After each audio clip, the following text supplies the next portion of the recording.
अस्सलामु अलैकुम वरहमतुल्लाहि ताला वबरकातुहू। हज़रात मोहतरम, हज़रत इमाम जाफ़र सादिक़ रज़ियल्लाहु ताला अन्हु को कौन नहीं जानता है।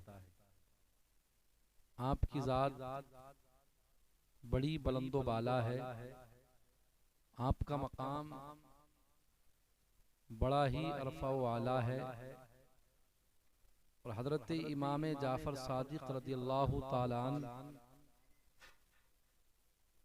की नियाज़ खानी इस माह मुबारक की 15 तारीख माह रजबुल मुरज्जब की 15 तारीख को हज़रत इमाम जाफ़र सादिक़ रज़ियल्लाहु ताला अन्हु की नियाज़ खानी की जाती है।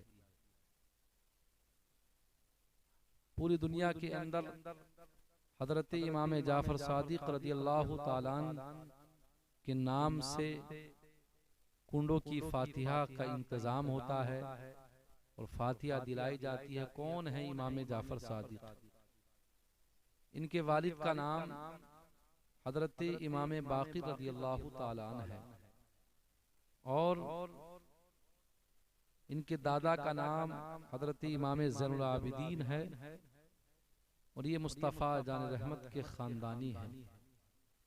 हज़रत इमाम जाफ़र सादिक़ रज़ियल्लाहु ताला अन्हु की फ़यूज़ व बरक़ात बहुत ज़्यादा है।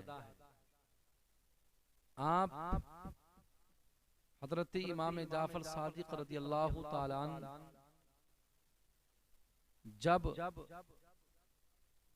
मुस्तफ़ा जान रहमत सल्लल्लाहु अलैहि वसल्लम के नक्शे कदम पर आप चलकर आपने अपनी जिंदगी को गुजारा है और हज़रत इमाम जाफ़र सादिक़ रज़ियल्लाहु ताला अन्हु की शान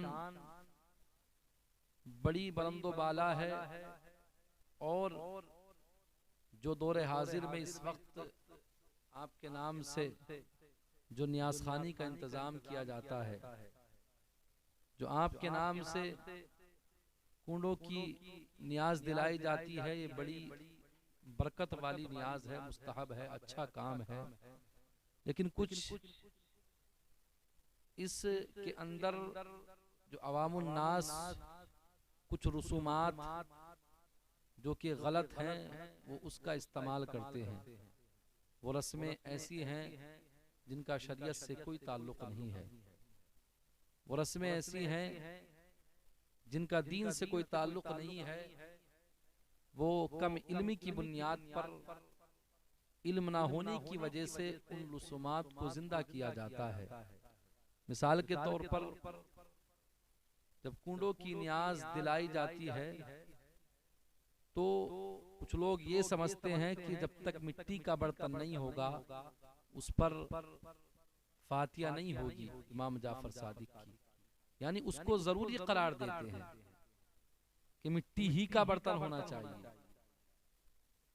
ऐसा नहीं है कि अगर कोई वैसे ही बर्तन पे अगर नियाज़ दिलाना चाहता है तो उसकी नियाज़ हो जाएगी, फातिहा हो जाएगी। ये कोई जरूरी नहीं कि मिट्टी ही का बर्तन हो, एक ये रस्म है। दूसरी और भी रसूमात हैं जो कि गलत हैं और जो हमारे मुआशरे के अंदर पाई जाती हैं।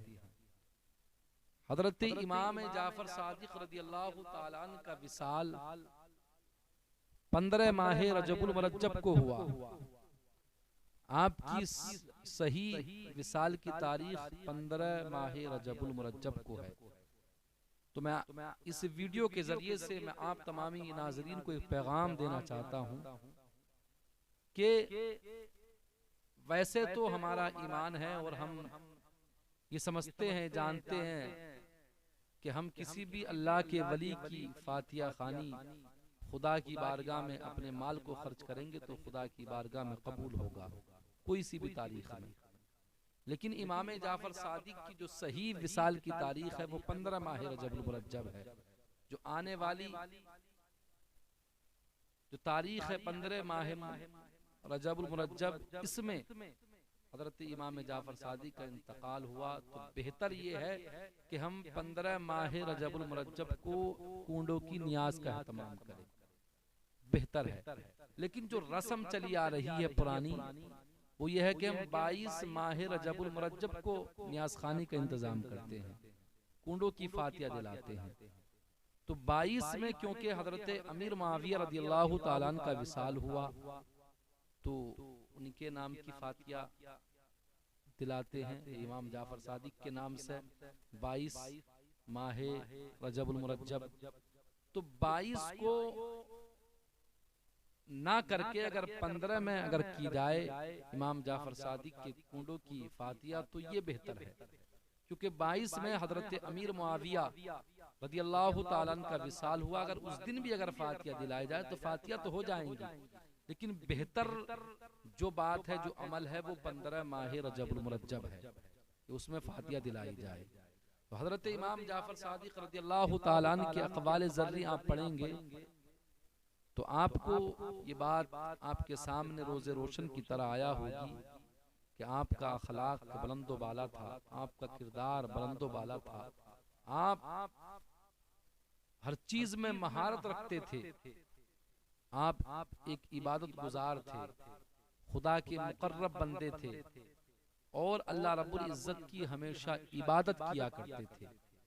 हजरत इमाम जाफर सादिक रदियल्लाहु ताला अन्हु के अक़वाल अगर आप पढ़ेंगे तो आपको पता चलेगा कि हजरत इमाम जाफर सादिक ने किस अंदाज में इस दीन को पेश किया है कि आजकल जो हमारे मुआशरे के अंदर जो खुशी का मौका आता है तो हम शैतान को याद करते हैं। जब खुशी का कोई मौका, कोई बात आती है तो हम शैतान को राजी करते हैं। मिसाल के तौर पर शादियों का मसला है, शादियों के अंदर बहुत सारी रसूमात ऐसी हैं जो दीन से बिल्कुल अलग हैं, दीन की मुखालफत में हैं, जो शैतान को राजी करने वाली हैं, जो कुरान और हदीस के बिल्कुल खिलाफ है। वो रसूमात ऐसी हैं कि जिनके करने से घर के अंदर बरकतें नहीं बल्कि शैतानियत का नुज़ूल होता है। तो इसलिए प्यारे मुसलमानों, वो रसूमात मिसाल के तौर पे जब शादियों का मौका आता है तो कुछ मुसलमान भाई क्या करते हैं, अपनी खुशी का इजहार यूं करते हैं, डीजे बजाकर, ढोल ताशे बजाकर करते हैं। लेकिन इमाम जाफर सादिक ने इस खराबी को देखते हुए बयान फरमाया, इमाम जाफर सादिक बयान फरमाते हैं कि जिस घर के अंदर ढोल ताशे बज जाते हैं, डीजे बज जाता है, तो जहां तक उस ढोल ताशे की आवाज जाती है, जहां तक उस डीजे की आवाज जाती है, तो तमाम बुरी मखलूक, तमाम भूत परे, सब तमाम बुरी चीजें, हवाएं उसके घर पर, जहां पर वो डीजे बज रहा था, वहां पर आकर बसेरा कर लेती हैं, वहां पर आकर अपना घर बना लेती हैं। अब हमारे मुसलमान भाई इसमें चीजें मुलव्विस हो जाते हैं कि जब घर के अंदर दुल्हन आती है, दुल्हन आई थी रहमत बनकर, घर का उजाला बनकर, लेकिन वो जिस घर में आ रही वो घर अब घर नहीं रहा, बल्कि वो शैतानियत का अड्डा हो चुका है। क्योंकि हमने अपने जहन को सुकून पहुंचाने के लिए, हमने अपनी खुशी का इजहार शैतानियत के रूप में करके हमने शैतानियत को अपने घर पना दी है। तो अब वो घर घर न रहा बल्कि वो शैतानियत का अड्डा बन चुका है, वहां भूत प्रेत का अड्डा बन चुका है। अब दुल्हन आई थी रहमत बन के, लेकिन उस मकाम पर जब रहेगी, जब उस घर के अंदर दाखिल होगी, तो अब बताइए जहां पर भूत प्रेत पहले से ही मौजूद हो तो वो दुल्हन वहां पर कैसे सही रह सकती है, कैसे सुकून पा सकती है, कैसे घर के बड़े का अदब एहतराम कर सकती है। तो प्यारे मुसलमानों, हजरत इमाम जाफर सादिक ने इस रस्म को खत्म किया है और फरमाया है कि जहां तक भी आवाज पहुंचती है उस चीज की तमाम बुरी बलाएं उसके घर के अंदर अंदर आ जाती हैं, बसेरा कर लेती हैं।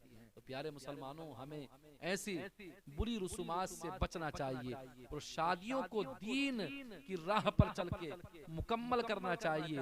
वो रसूमात जो कि शैतानियत को दावत देती हैं, जो कि शैतानियत के काम को दावत देती है, उनको खत्म करके हमें दीन का रास्ता इख्तियार करना चाहिए और अपनी खुशी का इजहार करना चाहिए।